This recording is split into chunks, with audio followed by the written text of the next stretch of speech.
Hello guys! Magandang araw! Samahan nyo nga ako sa aking munting video. Ito nga po at magsishare po ulit ako ng mga pinamili ng aking asawa. Naghatid nga ako kay Ezzy niyan at hindi ako nakasama sa aking asawa kaya siya yung bumili sa Pure Gold.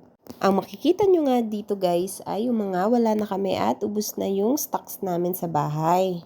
Sa mga lutong ulam naman na aming niluluto ay fresh naman yung aming binibili sa palengke. Bibihira lang din kasi kaming bumili ng mga frozen goods kagaya ng hotdog or nuggets. Hindi kami nag-i-stock nun.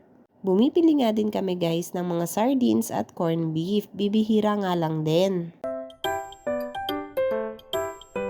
Ayan nga guys ang milk ni Ezzy. Diyan nga siya nahiyang. Kaya yan ang binibili namin. Pang 1 week niya nga lang yan ganyang kalaki guys. Dahil malakas talaga siyang dumede.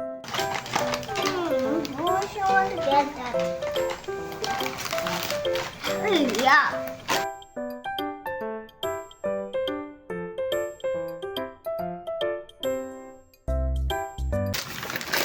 Nilagyan mo Dutch milk. Yung Dutch milk pala nila ay may kasamang ganito. Para pag pinatigas siya ay parang ice pop. Ano tawag doon? Parang ice candy. Ganito siya guys. Meron din stick o para sa Ezzy. And then, Yakult.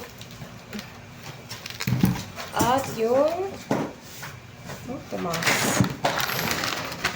Obus na rin yung downy namin. Dahil nilagyan si Papa ng downy.